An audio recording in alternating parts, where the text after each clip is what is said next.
Vamos a hablar en esta mañana. Ricardo me está siempre arreglándose el cuello como para hacerme sentir bien. Sobre el crecimiento desde la perspectiva apostólica.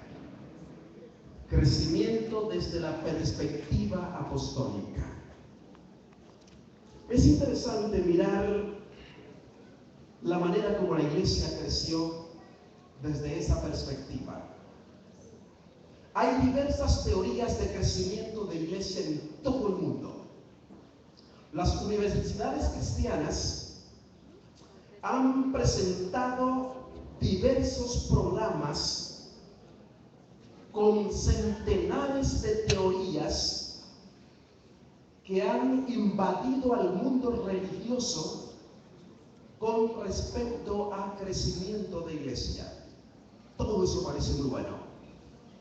Pero cuando tú haces el análisis con respecto al crecimiento de la población mundial, las teorías no han dado absolutamente una competencia para poder igualarnos al desafío del crecimiento de la población mundial. Eso nos lleva a analizar incluso Wengerberg plantea un programa de crecimiento con 6 maneras diferentes de crecimiento. Incluso el doctor Ferreira presentó el crecimiento biológico, que eso es el resultado de los hijos de los hermanos que nacen en el seno de la iglesia. Y yo no veo ningún esfuerzo de crecimiento allí. Este es un crecimiento que se da por naturaleza.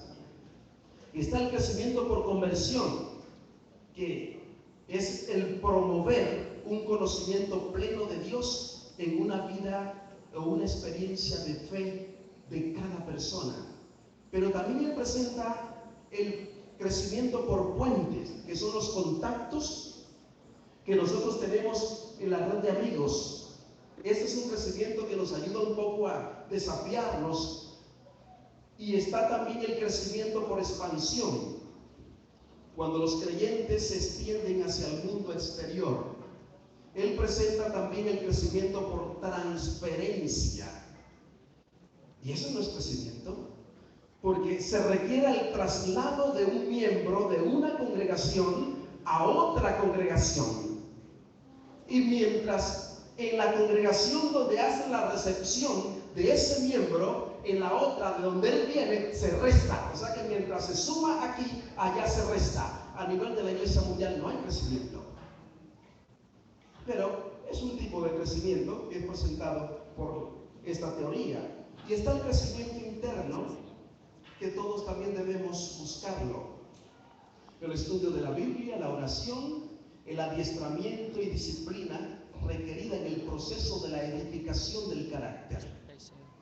Todos debemos percibir y buscar este tipo de crecimiento. Como le decía, todas estas teorías son hermosas, son muy bonitas, pero han sido incompetentes en cuanto al crecimiento de la población mundial. Yo quiero que hoy analicemos la estrategia, si podríamos llamarlo así, desde la perspectiva apostólica. No había teorías, no había un plan estratégico, no había una concepción humana desde la perspectiva ¿cómo vamos a crecer? Había una disposición de aquellos elementos de una entrega total en las manos y bajo la influencia bendita del Espíritu Santo se reflejara en la vivencia de cada uno de ellos. Y lo que estaba diciendo el pastor Ferreira, la exposición fue demasiado. De hecho, ni ellos mismos estaban preparados para el impacto que traía eso. Me parecen muy buenas esas teorías, pero ninguna de las que hoy todas las universidades están doctorando a las personas en tipos de teoría son buenas, pero hay una base, una esencia que la iglesia necesita y que va por encima de todas las teorías humanas. Preguntémonos, ¿qué fue lo primero que hicieron los discípulos, aquellos que estaban reunidos en el aposento alto, aquellos que esperaban esa promesa del Padre. ¿Qué era lo que ellos pensaban cuando estaban allí esperando? ¿Qué era lo que ellos hacían?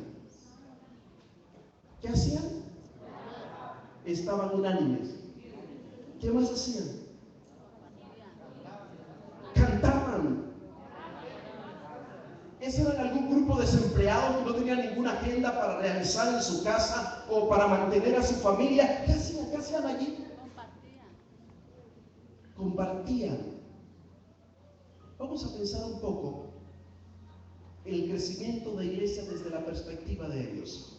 ¿Cuántos han leído el libro Hechos de los Apóstoles, escrito por Gould? ¿Cuántos lo han leído? Ok, ahora le pregunto, ¿cuántos han leído el libro Hechos de los Apóstoles, escrito por Elena Gould de White? ¿Cuántos? Ok, es la misma autora. Esa G es Gould. Miren lo que dice en la página 29 de ese capítulo, de ese libro. En obediencia a la orden de Cristo, aguardaron en Jerusalén la promesa del Padre, el derramamiento del Espíritu Santo.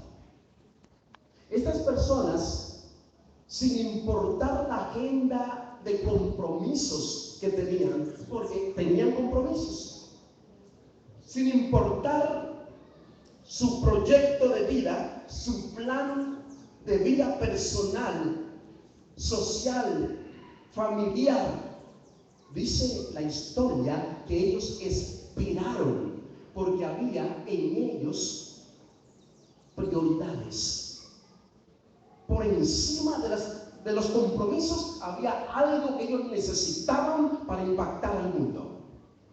Se habían podido detener a crear sus planes, pero no, ellos esperaron lo que habría de hacerlos idóneos para poder hacer lo que tenían que hacer de parte de Dios. Y mientras ellos esperaban, vamos a mirar ese proceso para entrar en el derramamiento del Espíritu Santo. Ellos hicieron una cantidad de cosas que nosotros debíamos hacer. Antes de pensar en crecimiento de iglesia, en diferentes cosas, hay cosas que vienen como resultados inherentes de un proceso que hayamos iniciado en nosotros mismos. Leyes de causas y efectos. Yo tomé solo 9 puntos, pero hay como 28. De la página 27 a la página 30. De cosas que ellos hicieron. Lo primero que hicieron fue humillar sus corazones con verdadero arrepentimiento. Y ustedes se preguntarían de qué se arrepentían. ¿Arrepentimiento de qué? Y muchas cosas podrían salir de cosas que ni siquiera nosotros nos hemos arrepentido. Segundo, confesaron su incredulidad. Y yo creo que aquí también hay arrepentimiento. Porque nosotros creemos en Dios, pero no le creemos a Dios. Cuando nos presentan un desafío, cuando nos presentan una meta, cuando nos presentan un plan en la iglesia, los líderes, lo primero que comenzamos nosotros a crear una cantidad de barreras, de impedimentos, y nos sentimos tan incapacitados, y eso es bueno, porque cuando yo me siento incompetente para el desafío que Dios me presenta, me lleva a depender más y más de Dios para lograrlo.